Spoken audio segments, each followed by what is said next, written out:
Hey there, my friends. Susan here with Pumpkin Hill Stampers. I have a Stampin' Show and Tell I'm going to share with you today, and we're going to play with the freshly made sketches, sketch number 626. This one is kind of fun. It has these two geometric shapes where it looks like it's a circle cut in half, and that's exactly what I'm going to do.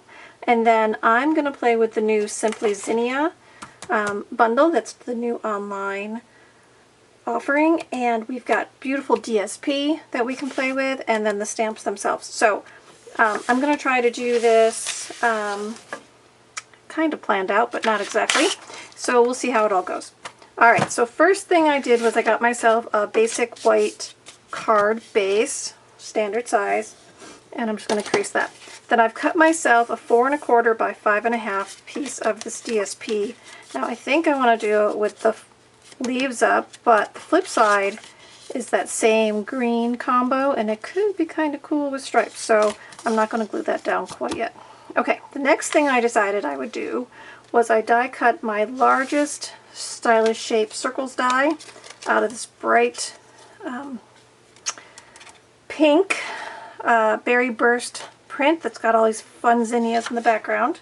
So that's the one I'm going to cut in half. So this is how I'm going to do it. You could take it to your paper cutter, but you could just fold it in half and then use your paper snips and cut along the fold line, and that's what I'm going to do.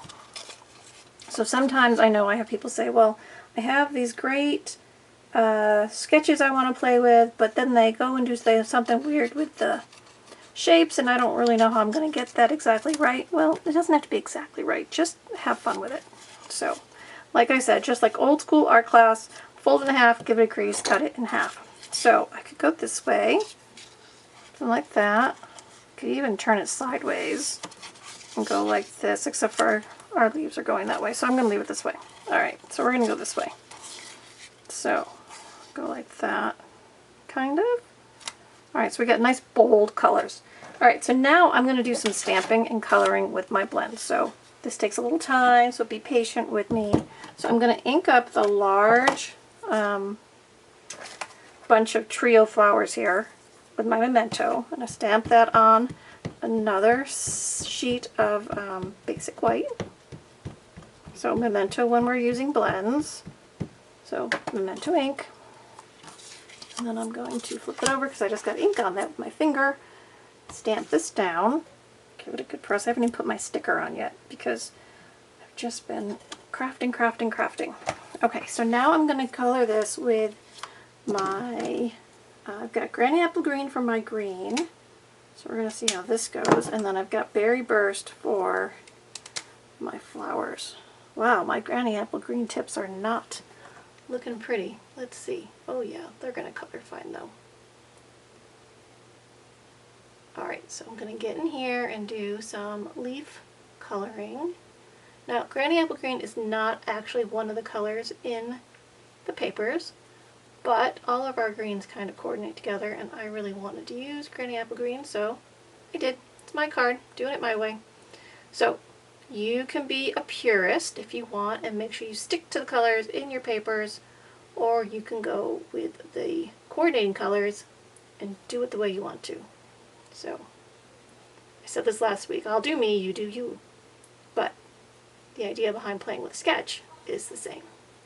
So sketches are just ideas, someplace to start from, and just because someone offers up a sketch in one way doesn't mean you can't change it and make it your own. You certainly can. That's kind of the fun of paper crafts. You can be inspired by one thing and then make it your own. So, alright, so my leaves are almost done. Now I'm not doing a great job of staying inside line, mostly because my tip is really worn. I can go back in with my color lifter and clean it up, but I'm going to trim it out, so I bet you we're not even going to notice. One more leaf. Now, coloring does take a little bit of time, but enjoy it. I find it very meditative to color, and I really do enjoy it. Alright, so now let's see. I'm going to go with my Berry Burst. You can see my Berry Burst is a much newer blend to my collection. It's got very little wear on it, so my tip is nice and sharp And remember, the blends have two ends, the paintbrush end, which is the wide end I'm using now, and it's got a fine tip end on the other side. So if you need more control, you can use the other end, but I typically use my wide end.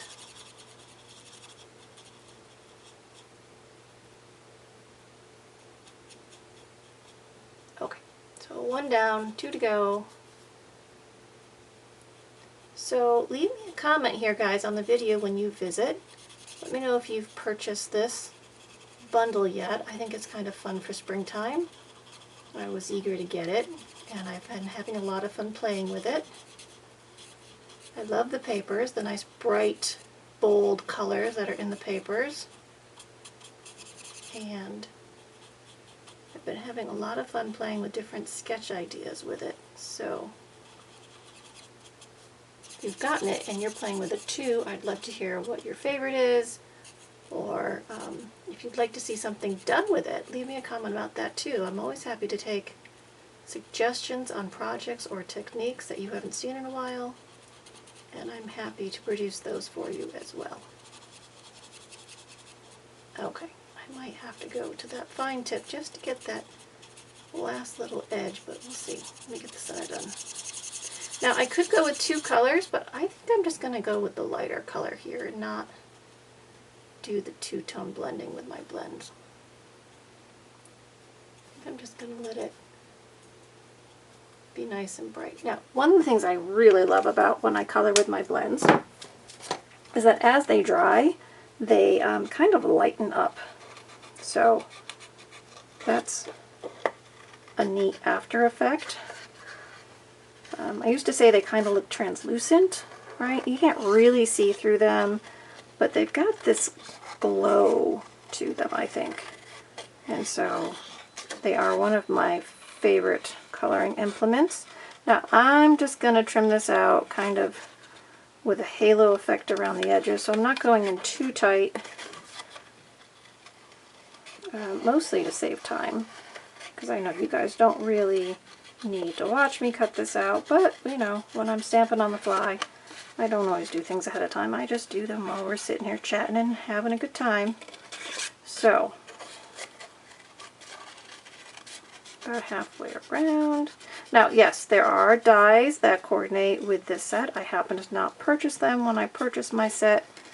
I have to shop on a budget, but there are dies, if you are a die lover, that you can purchase to coordinate with these, and then they would trim it out nice and neat and around all the fun corners for you, and you wouldn't have to use your scissors. But you know, our Stampin' scissors, these paper snips, they are really smooth to trim out with, so they are definitely an essential crafting tool in my craft room. Alright, I'm just going to snip that at an angle, call that good. Okay, so let's see. 1, 2, 3. Now our sketch says, if I go the sketch, this is going to go in here like this. This could tuck behind. Oh, I like that. Tuck that behind, and that's going to go over. Now it says to put our sentiment here, but mine kind of blocks that. So I'm going to put my sentiment down here. I'm going to stamp it and emboss it with white. I think that's really going to pop out. So I'm going to use Versamark, and I'm using the Thank You So Much stamp from the new set. See if I can get it on here kind of square to that cut edge. And then I'm just going to dust that, and I'll do a quick heat emboss, and that should really pop on that dark color. Okay, so real quick, let me heat emboss this, and then we'll put it together.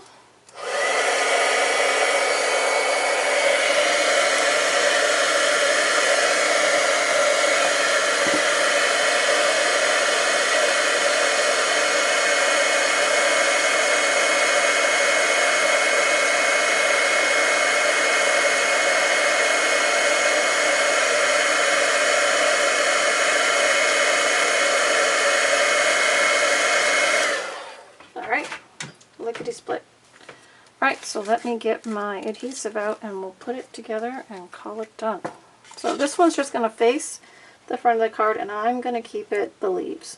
So I'm going to do nice big bold images, bold colors. I just put a thin layer on the back there, and then I'm just going to line this up, the edges of my card, and with the liquid adhesive I can kind of just shuffle it into place. Okay, now I'm going to put the top half circle on. I'll put that one over here. Yep, and then I'm going to put the flowers on, but I'm going to put dimensionals behind the flower heads, and then I'm going to put adhesive on the bottom. I've done this on a couple of projects where I kind of get that 3D lift on part of it, but then I tuck it behind something that's flat. So just something different I'm experimenting with in my projects. So I'll share it here today. Let's see. Alright, so this is going to go kind of on the side. But see, now this part is going to be nice and flat, so I'm going to put this right under there. I'll even tuck it so it's underneath that leaf. So this one's just going to get a liquid adhesive. Just going to, like I said, tuck that up and over under that little leaf and press that down. Well, that came together quickly. So, nice, easy, quick sketch with the new Simply Zinnia products. So there you go, guys. I hope you enjoyed it. Leave me a comment. As always, I'd like to know what you think while you were here visiting with me. And if you need any help placing an order or have questions about products, please don't hesitate. Reach out by email. And all my links are below to find all the fun projects I'm doing. Alright guys, have a great day and do some fun stamping!